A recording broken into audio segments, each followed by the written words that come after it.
되고 있습니다. 그러게요. 조윤선 재구속 임박설이 계속 설설설 돌더라고요. 네, 그렇습니다. 예. 이미 사실은 구속됐다가 석방된 거 아닙니까? 무죄가 선고됐었죠. 예. 그런데 재구속될 처지에 놓였습니다.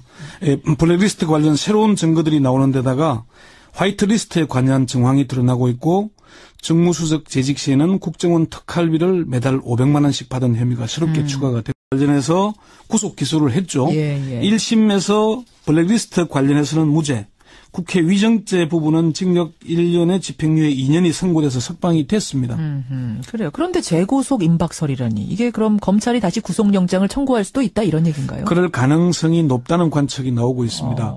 검찰의 공식 입장은 아직 검토하지 않았다는 것입니다. 검토가 이루어진다면 영장을 청구할 수도 있다는 걸로 들리죠. 예. 그렇지만 검찰의 수사 방향을 보거나 검찰 내부의 얘기를 들어보면은 구속영장 청구가 불가피하다는 쪽으로 의견이 모아지고 있습니다. 시중에 설 정도가 아니군요, 그러니까. 예, 검찰의 한 핵심 관계자는 조 전 장관 구속영장 청구와 관련해서 고민하고 있는 것으로 안다. 지금 상황으로는 구속영장 청구가 불가피한 방향으로 가고 있는 것 같다. 이렇게 얘기를 했고요. 그래요. 박영수 특검팀의 한 핵심 관계자도 조 전 장관에 대한 구속영장 청구가 임박한 것으로 안다. 이렇게 얘기를 했습니다. 이제 특검은 영장을 청구할 권한이 없습니다. 검찰이. 그렇죠. 예. 그렇죠. 그러니까 검찰에서는 좀 신중하게 고민하고 있는 것으로 안다. 아직 정해진 건 아무것도 없다. 네. 라고 하는데도 확정적인 게 아니라고 얘기하는데도 지금 굉장히 구체적인 설이 도는 이유, 분명 이유가 있을 거예요. 왜입니까? 첫 번째는 돈 문제입니다.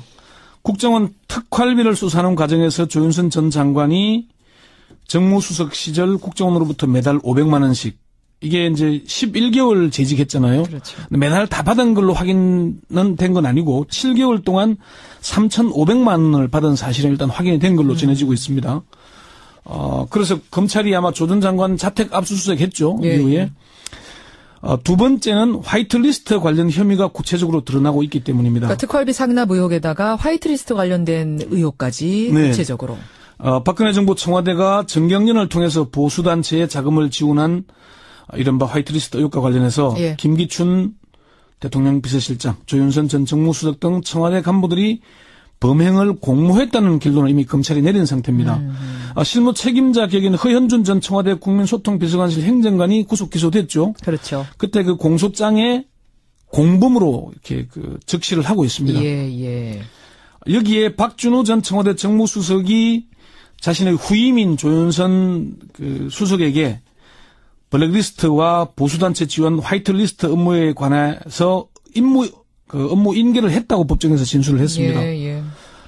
박 전 수석은 이런 업무가 대통령과 비서실장의 관심 사항이니 정무수석실이 챙겨야 한다는 얘기도 했다 이렇게 확인을 했어요. 자, 특활비, 화이트리스트, 세 번째 또 있습니까? 블랙리스트와 관련해서도 조 전 장관이 관여됐다는 새로운 증거들이 포착이 되고 있습니다. 아니, 블랙리스트 관련 업무에 대해서는 1심 재판부가 이미 조윤선 무죄 선고했잖아요. 무죄 선고 이후에 이제 새 정부가 들어서서 청와대 캐비넷을 조사하다가 무더기로 문건들을 국정농단 문건들을 발견했잖아요. 나왔었죠. 그 중에 이제 추가로 발견된 문건 중에 블랙리스트 등 국정농단과 관련해서 모두 대통령 비서실장 주재 수석 비서관 회의 자료에 포함이 돼 있었다.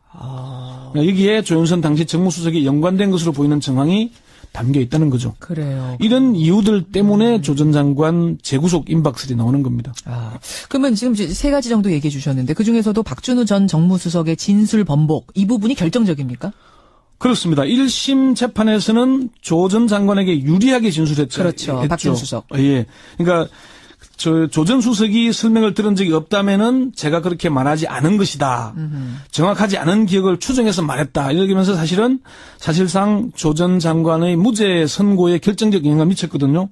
그런데 박 전 수석이 1심 재판에서 이렇게 말한 것은 허위 증언이었다라고 다시 번복을 한 거죠. 맞습니다. 이게 이제 자기 뜻이 아니라 함께 근무했던 다른 수석들의 압박도 받았다는 얘기까지 했고요. 근데 이거는 이것도 좀 확인이 되는지 어쩐지 모르겠습니다만 조윤선 전 장관은 처음에는 구속 대상 아니었다 이런 얘기도 들리더라고요. 제가 취재하는 과정에서 박영수 특별검사팀에 확인해 보니까 조 전 장관은 처음에는 구속 대상으로 분류되지 않았다고 합니다. 처음이라 하면 어느 수사 초기에. 수사 초기에는. 예. 그런데 수사를 할수록 블랙리스트에 관련된 증거가 계속 밝혀지는 데다가 모르쇠로 일관하면서 부인하는 태도 때문에 구속 대상으로 바뀌었다고 합니다. 청문회 당시에 그 국민의당 이용주 의원과 조윤선 문체부 장관의 질의응답 잠시 한번 들어보시죠. 의원님, 직원들이 특검에 지금도 가서 블랙리스트 없다고 생각하냐고 물어봤습니다. 의원님, 저는 그렇게 생각하지 않습니다. 블랙리스트가 존재하는 거는 맞죠? 지금 특검에서 조사를 하고 있는 그런 조인선 내용이 중에 언론에 조인선 중에 블랙리스트가 이용주 의원이 자그마치 18번 기억나시죠? 오랜만에 다시 들으니까 새롭네요. 그래요. 그러니까 이게 청문회 과정에서 조윤선 전 장관의 별명이 모르쇠, 앵무새였습니다. 맞아요. 사실 이게 뭐 감정적이라기보다는 국민 여론이 상당히 나빠졌었거든요. 정무수석과 장관을 지낸 사람이 나와서 진술한 태도, 뻔뻔하게 막 모른다, 기억나지 않는다만 걸 한 거 보고 국민 여론이 상당히 나빠졌던 것도 영장 청구 대상으로 분류되는 데 대한 결정적 자, 항소심 재판 어떻게 진행이 되고 있습니까? 이제 막바지를 향해 가고 있습니다. 일주일에 3차례 재판이 열리고 있는데 아마 20일쯤에는 결심 공판이 열릴 가능성이 높습니다. 올해 안 넘기는군요. 결심은 그렇고요. 선고는 내년 1월 중순쯤으로 예상을 하고 있습니다. 결심은 일단 12월 20일쯤. 지금 검찰이 별도로 구속영장을 청구할지 여부는 좀 더 지켜봐야 되겠지만은 지금의 재판 진행 과정으로 볼 때 항소심 재판에서 실형이 선고돼서 구속될 가능성도 배제하기 어렵다는 전망이 나옵니다. 그래요. 박영수 특검팀 관계자는 검찰의 청구 여부는 별도로 하고 지금은 박준호 전 수석의 진술 번복이 아니더라도 유죄 입증에는 문제가 없을 것이라고 이렇게 주장을 하게 됐습니다. 이건 이제 박영수 특검팀 얘기잖아요. 특검팀 쪽의 주장이니까. 그렇습니다. 근데 이제 박영수 특검팀 관계자에게 참 재밌는 얘기를 했는데 1심 판결을 두고 눈도 가리지 않고 아웅한 것이라고 얘기하더라고요. 그게 무슨 얘기입니까? 원래 눈 가리고 아웅한다는 거잖아요. 눈 가리고 아웅하는 거죠. 눈도 가리지 않고 아웅했다는 얘기는 대놓고 봐줬다는 얘기죠. 대놓고 봐줬다? 그게 왜 그런 얘기를 하냐면은 비서실장은 유죄, 밑에 비서관도 유죄인데 중간에 수석은 몰랐다?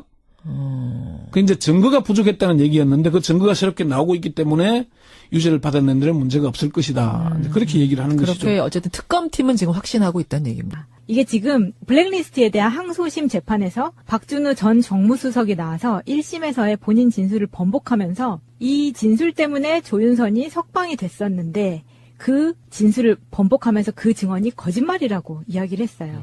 그 증언이 뭐냐? 조윤선 전 수석에서 TF 업무를 인수인계했다라고 진술을 했지만 1심 재판에 나와서는 기억이 나지 않는다. 조 전 수석이 아니라고 하면 아닐 것이다. 그러면서 블랙리스트 작업을 인식 못한 조윤선은 무죄다라면서 석방이 된 거였습니다. 그런데 2심 재판에서 이 사람이 다시 증인으로 나와서 다시 진술을 뒤집었어요. 좌파단체 배제와 보수단체 지원은 대통령 관심사항이니 챙겨야 한다고 조윤선에게 인수인계했느냐라고 묻는 검찰 질문에 그렇다라고 대답을 한 겁니다. 그럼 조윤선은 다시 귤 먹어라.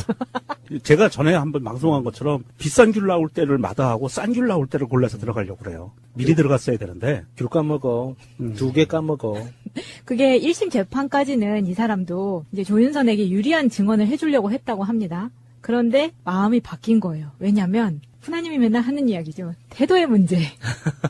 조윤선이 오만하고 어리석었기 때문에 이 사람이 더 이상 봐주기가 싫었던 거예요. 그래서 그냥 본인의 진술을 하게 된 거죠. 그런 측면도 있지만 증언을 번복하게 되는 어떤 심리적 촉발하는 그 기제 자체가 굉장히 피곤합니다. 거짓말 때문에 벌어지는 상황을 두고 보는 사람 당사자가 그 정신적인 피로감이 엄청나요. 상상을 초월하는 거예요. 그래서 그냥 나 하나만이라도 그냥 속 시끄럽다라는 거 그런 표현이 있죠. 그냥 어차피 감옥에 들어왔고 나 어차피 이게 여기서 내 책임은 여기까지고 여기에서 이제 나 더 이상 괴롭히지 마. 여기서 이거 다 사실이고 나 거짓말 하나도 안 해. 라고 딱 마음 먹게 되는 그 지점이 있거든요. 그러니까 사건이 처음 시작될 때는 우리 다 똑똑한 사람들이고 다 배울 만큼 배운 사람들이니까 눈치껏 어느 정도 이 정도 선에서 말 맞추면은 이 정도 대충 넘어가겠지라고 짐작하는 선에서 어느 정도 자기들끼리 눈치를 본단 말이에요. 거짓말을 한다는 게 아니라 말을 다 안 해요. 그냥 있는 대로 다 까놓는 게 아니라 그냥 여기까지만 하면은 검찰이 알아서 수사를 하겠지라고 짐작하는 그 선까지만 이야기를 하는 거거든요. 그런데 그렇게 하다 보면 또 검찰도 바보가 아니잖아요. 상황은 그러니까 실체적 진실이라는 게 그래서 무서운 거예요. 내가 해석하는 그 현상이 아니라 그 과거에 있었던 실체를 찾는 게 검찰의 목적이란 말이죠. 그 프로세스 자체가 굉장히 무서워요. 그 과정에서 이전 추구를 한다 그러죠. 나 혼자 살아남기 위해서 누군가 거짓말을 시작합니다. 그러면 저게 거짓말이야라고 또 대응을 하기 시작하죠. 그럼 내가 거짓말이 아니라는 거를 증명하다 보면 과거에 했던 내 말이 거짓말이 되는 거예요. 그러면은 그 거짓말에 대응하고자 하는 그 욕구와 내 거짓말 사이에 중간 지점을 택하게 돼요. 다시 거짓말을 하게 되거든요. 그렇게 하다 보면은 자기 내면은 내면대로 피곤해지고 상황은 상황대로 지저분해져요. 그거를 지켜보는 당사자는 돌아버리는 거거든요. 그러니까 지금 이 정도 상황까지 왔으면 이제 피곤한 거죠. 아, 모르겠다. 이렇게 되는 거죠. 범죄자들의 특징 중에 하나가 자기가 판단을 할 때 내가 처벌받을 수 있는 형량은 여기 정도야 라고 판단을 합니다. 스스로.